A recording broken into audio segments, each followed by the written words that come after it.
लोकसभा निर्वाचन 2024 के लिए निर्वाचन आयोग ने जो तारीखें हैं उनकी उद्घोषणा कर दी है।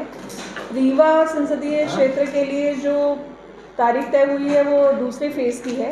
जो टोटल लोकसभा निर्वाचन है वो 7 चरणों में पूरे देश में संपन्न होगा।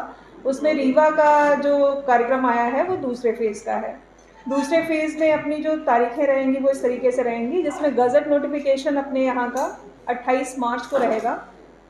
नॉमिनेशन फाइल करने की जो आखिरी तारीख है वो 4 अप्रैल रहेगी।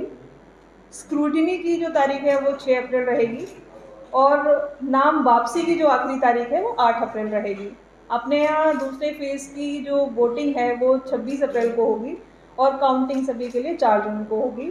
6 जून से पहले इलेक्शन की पूरी प्रक्रिया संपन्न कर ली जाएगी। अपने यहाँ जो रीवा संसदीय क्षेत्र है वो रीवा जिला और मऊवन जिले की 8 असेंबली कॉन्स्टिट्यूंसीज इसमें आती हैं और दोनों जिलों की सभी जो विधानसभा सीट्स हैं वो एक अपनी संसदीय सीट में आती है रीवा में। तो इसमें जो कुल मतदाता हैं अपने यहाँ वो 18,50,000 हैं, जो भी हाल ही में अपना पब्लिकेशन हुआ था वोटर लिस्ट का। इसमें इस बार जो 18 से 19 वर्ष के नए मतदाता हैं वो अपने यहाँ 50,000 नए मतदाताओं के नाम इस लिस्ट में जोड़े गए हैं। इस बार जो पहले हम लोग 80 वर्ष से ऊपर के मतदाताओं को सीनियर सिटीजन मानते थे और जिनके लिए घर पर मतदान की व्यवस्था की गई थी, इस बार उस आयु सीमा को थोड़ा बढ़ाया गया है और उसको 85 वर्ष किया गया है। अपने यहाँ जो 85 वर्ष के मतदाता हैं वो पूरे ज़िले में 15,635 हैं और जो दिव्यांग मतदाता हैं वो अपने यहाँ 13,753 हैं।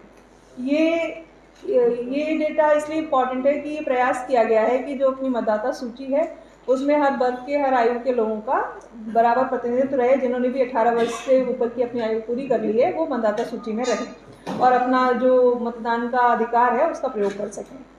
अपनी इस बार की जो मतदाता सूची है विधानसभा निर्वाचन से लेकर के लोकसभा निर्वाचन तक, इसमें एक अच्छी चीज़ और एक पॉजिटिव साइन ये है कि अपने यहाँ जो 1000 पुरुषों पे महिला मतदाताओं की संख्या विधानसभा निर्वाचन से पहले 888 थी, वो लगातार बढ़कर के 915 हो गई है। आज की तारीख में 915 है। तो प्रति 1000 मतदाताओं पर अपने यहाँ लगभग 27 महिलाएं इस दौरान उन्होंने प्रति 1000 पुरुषों पे उन्होंने नए नाम जुड़वाए हैं, जो कि एक बहुत अच्छा साइन है।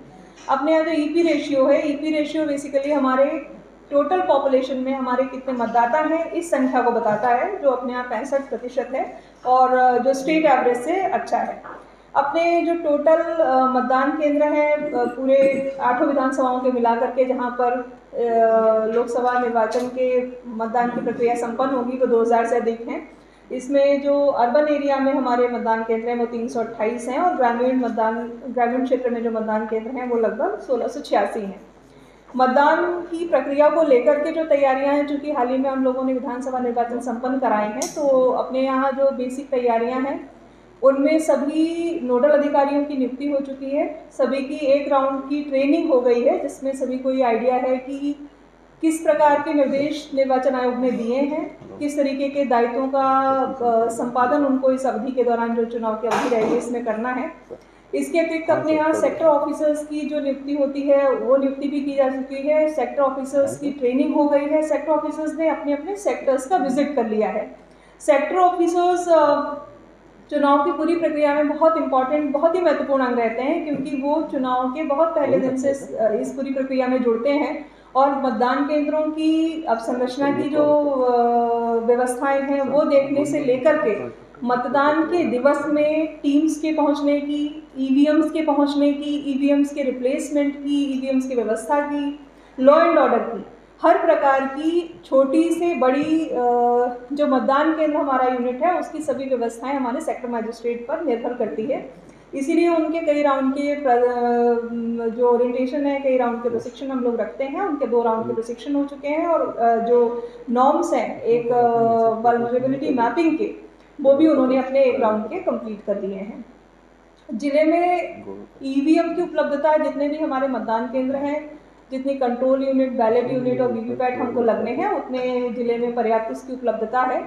और उनकी एफएलसी जो फर्स्ट लेवल चेक होता है, जिसमें हम ये देखते हैं कि मशीनें हमारी भली प्रकार से काम कर रही हैं, ये काम भी अपने यहाँ संपन्न हो चुका है। और उसमें कई सारे जो आज राजनीतिक दलों के प्रतिनिधि यहाँ बैठे हुए हैं, उनके कई सारे रिप्रेजेंटेटिव्स ने उस प्रक्रिया में भाग भी लिया है। नेक्स्ट जो पॉइंट है कि लॉ एंड ऑर्डर और एमसीसी का सही तरीके से मॉडल कोड ऑफ कंडक्ट सही तरीके से लगा है, उसका कहीं उल्लंघन ना हो, ये एक बहुत महत्वपूर्ण प्रक्रिया है इस पूरी चुनाव की प्रक्रिया का। तो उसको लेकर के जो तैयारियां हैं आज से ही, चूँकि जैसे ही इलेक्शन अनाउंस हुए हैं, अपने यहाँ संपत्ति विरूपण के दस्ते नगर निगम सीमा क्षेत्र में, सभी नगरीय निकायों में, सभी ग्राम पंचायतों और जनपद पंचायतों में ये प्रक्रिया अपने यहाँ सभी जगह शुरू हो गई है। सभी एसडीएम्स और तहसीलदारों को ये ताकीद किया गया है कि जैसे निर्देश है 24 घंटे और 48 घंटे के संपत्ति विरूपण के, वो सभी कार्रवाई तय समय सीमा में सभी लोग पूरा कर लें। इसके अलावा जो रेस्ट हाउसेस को लेकर के, सर्किट हाउस को लेकर के निर्देश हैं निर्वाचन आयोग के, उनके संबंध में भी निर्देश जारी किए जा चुके हैं। जितने भी अपने ऑफिस के कर्मचारी हैं, सभी जो ऑफिसर्स हैं, कि मॉडल कोड ऑफ कंडक्ट में उनके डूज और डोंट्स क्या हैं, उनको कौन से काम करने हैं और कौन से नहीं करने हैं, इसके भी निर्देश जारी हो चुके हैं। धारा 144 का जो आदेश होता है जिसमें मॉडल कोड ऑफ कंडक्ट के इम्पॉर्टेंट जो पॉइंट हैं वो सभी समेकित करते हुए धारा 144 भी आज से उसके भी आदेश हो चुके हैं, वो भी लागू कर दी गई है। इसके अलावा चुनाव निष्पक्ष हो, फेयर हो, इसकी 2-3 तैयारियां हैं जिनको लेकर के हम लोगों ने लॉ एंड ऑर्डर की दृष्टि से जो तैयारियां करनी थी, वो भी लगातार टीम उसमें काम कर रही है। चाहे वो बाउंड ओवर, ऐसे लोगों का चिन्हांकन किया गया है जो मतदान के दौरान या मतदान की किसी भी प्रक्रिया के दौरान किसी प्रकार की अप्रिय स्थिति बनाने की कोशिश कर सकते हैं। ऐसे लोगों का चिन्हांकन करके उनको बाउंड ओवर करने की कार्रवाई की जा रही है। जो ऐसे आदतन अपराधी हैं उनका भी चिन्हांकन किया गया है, ऐसे लोगों को जिला बदल भी किया जा रहा है, जो कि अपने यहाँ कलेक्टर मैडम ने बताया 26 अप्रैल को हमारे यहाँ चुनाव है और लॉ एंड ऑर्डर के परिप्रेक्ष्य में कई बिंदुओं पे इसमें काम चालू हो चुका है। पहली चीज़ है कि जो हम प्रिवेंटिव कार्रवाइयाँ करते हैं, ऐसे लोग जो आदतन अपराधी हैं उनके खिलाफ बाउंड ओवर करना, जिला बदल करना, उसके साथ साथ जो शांति व्यवस्था भंग कर सकते हैं उनके खिलाफ हम बाउंड ओवर की कार्रवाई इसमें स्टार्ट कर दिए हैं। इसके अलावा अन्य जो व्यवस्थाएं लगाई जा रही हैं उसमें है कि जो नाके हैं हमारे अंतर्राज्यीय हैं, क्योंकि हमारा सीमा क्षेत्र यूपी से लगा हुआ है, तो वहाँ पे अंतर्राज्यीय नाकों पे हमारी चेक पोस्ट लगेंगी। इसके साथ साथ अंतर जिले चेक पोस्ट भी हम समय समय पे उसको एक्टिवेट करते जाएंगे। और उसके अलावा कहीं पे भी किसी प्रकार से अगर चुनाव को प्रभावित करने की कोशिश की जाएगी तो उसके लिए हमारे एसएसटी टीम जो होती है, स्टैटिक सर्विलांस टीम, जिसमें एक मजिस्ट्रेट और पुलिस की टीम रहती है, उसके साथ साथ फ्लाइंग स्क्वाड टीम्स भी जो हमारी रहेंगी, जिसमें भी मजिस्ट्रेट और पुलिस की टीम रहेगी, वो भी लगातार भ्रमण और या फिर स्थैतिक निगरानी वो करेंगे। और कहीं पे भी किसी प्रकार से अवैध तरीके से चुनाव को प्रभावित किया जाएगा तो उसके खिलाफ उसमें कार्रवाई की जाएगी। इसके साथ जितने भी हमारे ऐसे मतदाता हैं जो संभावित प्रभावित हो सकते हैं, तो उस केस में भी ऐसे लोगों को जो उनको प्रभावित कर रहे हैं उनके खिलाफ इसमें कार्रवाई की जाएगी।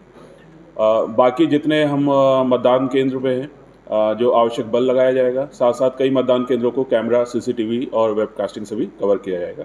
तो ये सारी पूरी एक पूर्ण रूपेण इसमें व्यवस्था बनाई जाएगी। जैसे विधानसभा चुनाव पूरी तरह से शांति और फ्री एंड फेयर कराए गए थे, वैसे इसको भी कराया जाएगा। संवेदनशील और अति संवेदनशीलों में क्या कैसे चुनौती रहेगी, कैसे इसको बनाएंगे? संवेदनशील और अति संवेदनशील को चिन्हित किया गया है।